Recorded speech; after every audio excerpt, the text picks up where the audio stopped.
What up, guys? G-Murph from Mission DJ here. How are y'all doing? I want to break down the difference between a cue button and hot cues today. I get a lot of questions from beginners about what the difference is, or they're using both, or they think it's one way and that's the only way. Well, that's not true. The cue button and the hot cues have some similarities, but the main difference is the ability of the hot cues to be used more in a performance aspect. Okay, so I'll break it all down for you. Watch the whole thing, lots of good tips in this one. Let me know if you have any questions.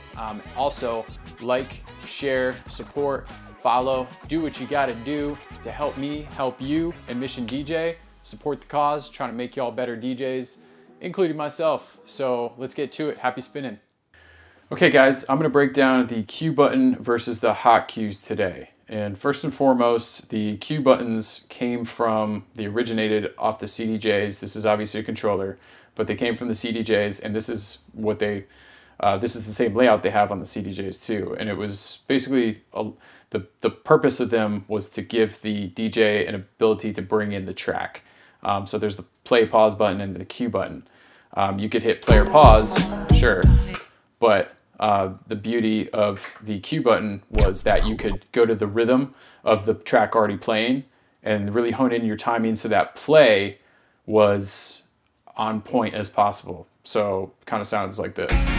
Will permit you to use this to the optimum.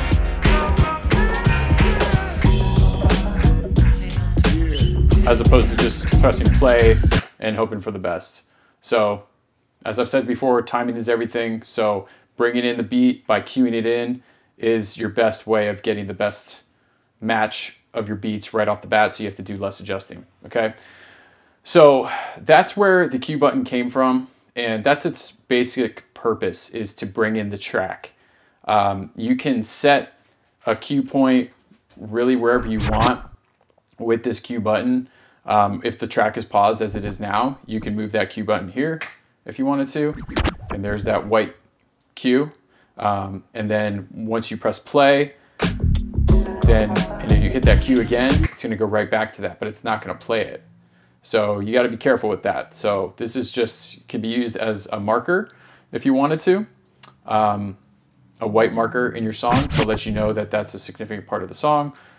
But that's really what I use hot cues for, which I'll go into in a second. So really, I don't really ever use the cue button unless I'm on CDJs. If I'm on a controller, I don't use the cue button, I use hot cues. I like them better, but it's an option for you. So again, it's just to bring in the track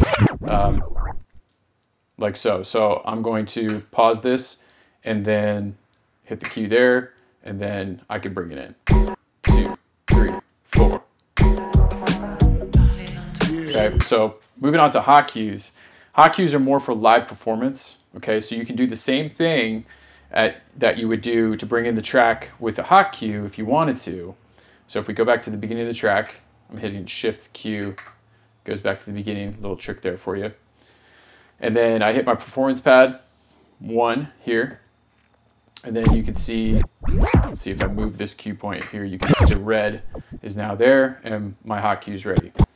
So just like my cue did, I could bring in the song to the beat and then hold it, press play.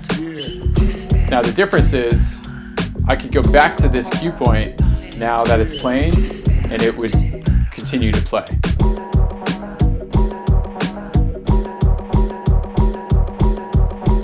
Makes for some cool, unique intros that you might come up with on the fly sometimes, or add your own spice to an intro.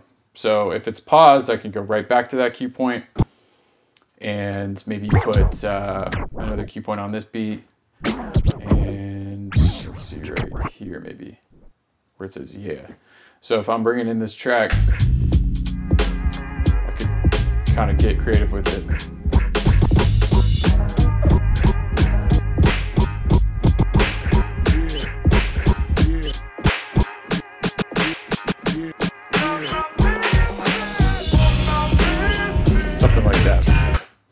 Okay, so you have more live performance ability and a lot more options with your hot cues.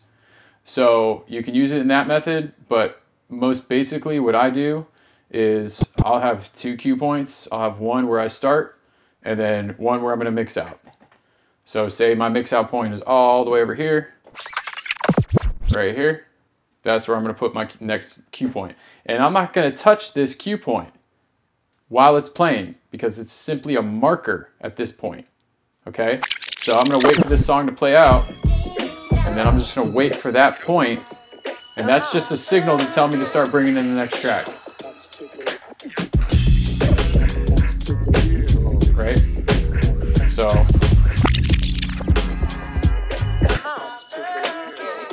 straight for that cue point. Or if we're using the cue point, so I'll use a hot cue over here on this track, and I'll use the cue button over here to show you kind of the difference, one of the differences between them. So this is just going to be used as a marker. You can go back to the beginning of the track, play it all out, but for the sake of time in this video, I'm just going to jump ahead. And then I'm going to jump back to the beginning of this track, use my cue point to bring in the track, go to the beat, holding it, got to press play, and then I can adjust beat match.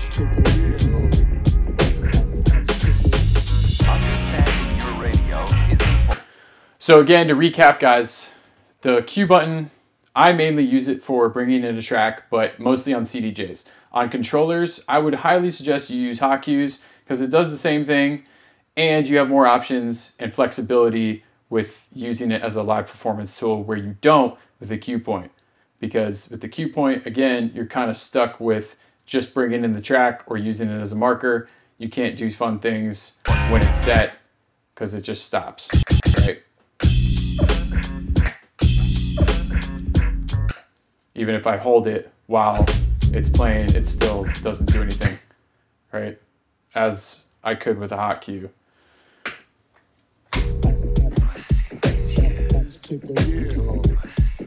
Hopefully that helps, guys. Let me know if you have any questions. Happy spinning.